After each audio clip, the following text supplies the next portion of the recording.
Hi there, welcome to Season A, the platform where we speak truth to power. You are watching a video of the picture of a Kenyan minister who resigned, quoting Section 1, subsection 1 of the Kenyan Constitution that talks about the sovereignty belonging to the people of Kenya. What's that effect? Similar to what we have in the Nigerian Constitution.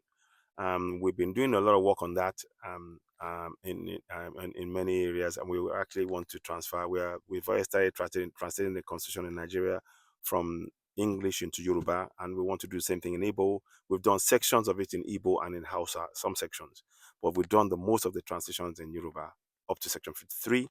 We need that to happen. The Gen Zs have actually learned the constitution and taught their people in the local languages. This is exactly what needs to happen. So part of your plan in the protest in Nigeria is to make your people know their constitutional rights in their local language. So for example, the Nigerian Constitution goes like this, section 14.2, and learn that. 14.2 goes like this: sovereignty belongs to the people of Nigeria, from whom the government through this constitution derives all its powers and authority. That's section 14.2a. Learn that and then translate it into local language. Now in this case, I know the Yoruba version, but if you know you can translate it into Igbo and Hausa and then share it among people and other languages. So in the translation of this 14.2a in Yoruba is like this: Abala Kenla Esekeji A. Ìjọba jẹ́ ti àwọn ènìyàn Nàìjíríà láti ọ̀dọ̀ ní tìjọba nípasẹ̀ òfin orílẹ̀-èdè gbogbo agbára àti àṣẹ rẹ̀. So it's a straight translation, and you can explain that to our people, and they understand what they mean. When you say Ashe, Oba Alashe, people will know that in their language. I have Ashe. Ashe, they know that you have that power, the staff of power, and then of course the power itself. You have that Agbara.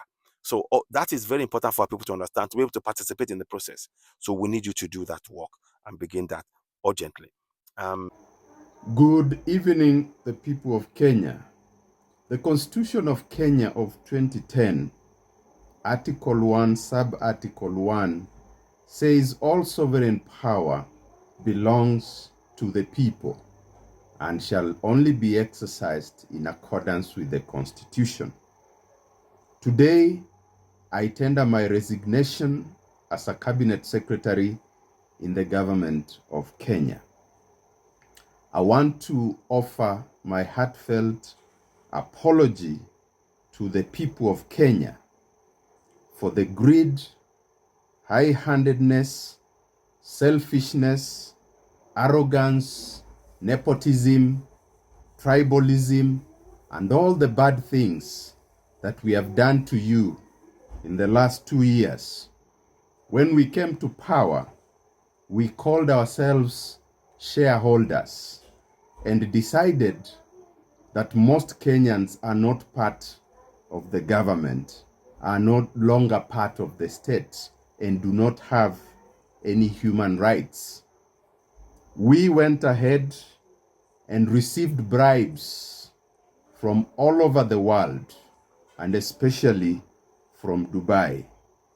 We bought very expensive watches, some as expensive as 1 million Kenya shillings equivalent in dollars. We bought belts worth 50,000 shillings, and we made sure that citizens know how expensive we have become. In a country where poor families cannot pay their children's school fees, we were wallowing in luxury.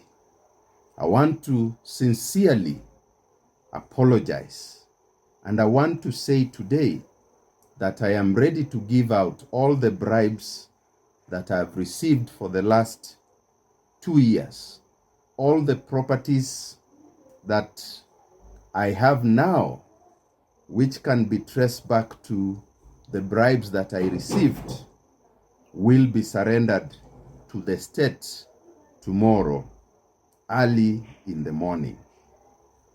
Should I get a chance to serve the people of Kenya again, I will stop the greed, I will stop the arrogance.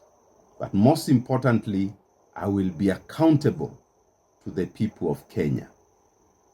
To the Police High Command, the Inspector General, who also tendered his resignation, I want to urge him to take Kenyans to all the graves where the bodies are hidden.